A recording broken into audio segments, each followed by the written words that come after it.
خواجہ قمر الدین سیالوی رحمۃ اللہ علیہ نے انوار قمریہ حصہ سوم میں لکھا کہ صدیق اکبر رضی اللہ تعالی عنہ کی ذات بابرکات کی تعریف ہم جتنی بھی بیان کریں کم ہے۔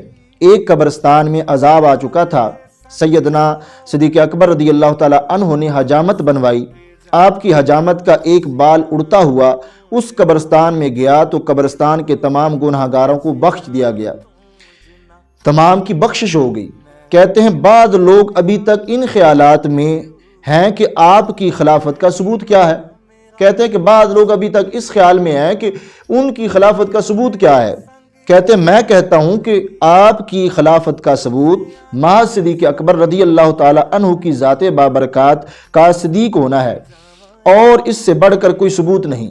جو صدیق اکبر رضی اللہ تعالی عنہ کے ساتھ عقیدت نہیں لاتا وہ خدا تعالیٰ کے ساتھ بھی ایمان نہیں رکھتا۔ حضرت خواجہ قمر الدین سیالوی رحمۃ اللہ علیہ آپ لکھتے ہیں کہ جو حضرت صدیق اکبر رضی اللہ تعالی عنہ پر ایمان نہیں لاتا وہ خدا پر بھی ایمان نہیں لاتا۔ کیوں؟ کہتے ہیں کہ قرآن جو ہے وہ تو حضرت صدیق اکبر رضی اللہ تعالیٰ عنہ نے جمع کیا ہے، تو جب تم صدیق اکبر رضی اللہ تعالیٰ عنہ کو نہیں مان رہے لوگ تو وہ پھر قرآن کو بھی نہیں مان رہے، تو جو قرآن کو نہیں مان رہا وہ اللہ کو نہیں مان رہا۔ آگے لکھتے ہیں کہ اس فرمانے یعنی اوپر آیت لکھی وَثَانِيَ اثْنَيْنِ إِذْ هُمَا فِي الْغَارِ إِذْ يَقُولُ لِصَاحِبِهِ لَا تَحْزَنْ إِنَّ اللَّهَ مَعَنَا، دونوں کا دوسرا جب وہ دونوں غار میں تھے، جب کہ نبی پاک صلی اللہ علیہ وسلم اپنے ساتھی سے فرما رہے تھے غم نہ کر، یقیناً اللہ تعالیٰ ہمارے ساتھ ہے۔ اس آیت کے تحت لکھتے ہیں اس فرمان اقدس کا منکر اللہ تعالیٰ کا منکر ہے، جو منکر الہ ہو کر دین اسلام سے خارج ہے۔ اس قوم کے عقائد باطلہ دیکھو تو ان کے کفر میں تعامل نہ ہوگا۔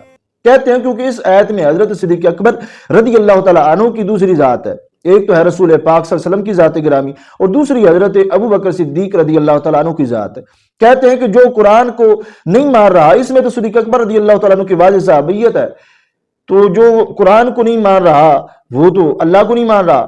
تو اس واسطے کہتے ہیں کہ ایسی قوم جو صدیق اکبر رضی اللہ تعالیٰ عنہ سے بغض رکھے، ان کو گالیاں دے، تو ایسی قوم جو ہے وہ قرآن کو دے رہی ہے گالیاں، اور جو قرآن کو گالیاں دے رہا ہے، قرآن پر طعن کر رہا ہے، تو وہ جو ہے دار اسلام میں نہیں رہتا۔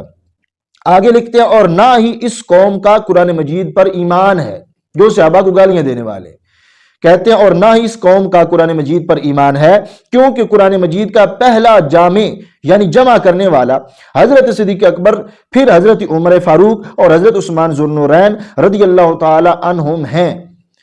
حضرت عثمان ذو النورین رضی اللہ تعالیٰ عنہ کے زمانہ خلافت میں مکمل جمع کیا گیا۔ جب صدیق اکبر رضی اللہ تعالی عنہ پر ان کا ایمان نہ ہوا تو قرآن مجید پر اپنا ایمان کس طرح ثابت کر سکتے ہیں؟ اسی طرح حضرت جبرائیل علیہ السلام پر ایمان نہیں لاتے، جیسا کہ ان کے گستاخانہ اشعار میں ہے۔ اب شعر بھی لکھا، کہتے ہیں جبریل کے آمد زی پس از خالق بے چوں، در پیش محمد شد مقصود علی بود۔ اس شعر کہتے ہیں کہ شعر کا مطلب ہے کہ خالق کائنات کی طرف سے حضرت جبرائیل علیہ السلام وحی لائے، اصل مقصد تو علی رضی اللہ تعالیٰ عنہ کے پاس وحی لانا تھا، لیکن محمد صلی اللہ علیہ وسلم کے سامنے ہو گئے، اور اس سے تو صاف ظاہر ہوا کہ محبوب کبریا حضرت محمد مصطفیٰ صلی اللہ علیہ وسلم پر بھی ان کا ایمان نہیں ہے۔ یہ حضرت خواجہ قمر الدین سیالوی رحمۃ اللہ علیہ یہ لکھ رہے ہیں۔ کہتے اب اندازہ لگاؤ اسی کا نام ایمان ہے جو یہ قوم لیے پھرتی ہے، ان کو مومن کہنا کس ایماندار کو زیبا ہے؟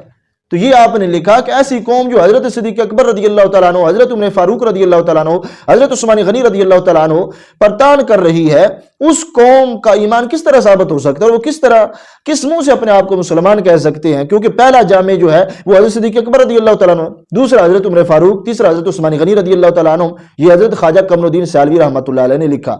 تو اس واسطے سادہ لوگوں کو بھی ایسے لوگوں سے بچنا بہت لازم ہے کہ ان کی صحبت میں رہ کر، یہ بھی ہمارے کچھ لوگ اہل سنت و جماعت کے جو سادہ ہیں، یہ بھی پھر ان کی بولی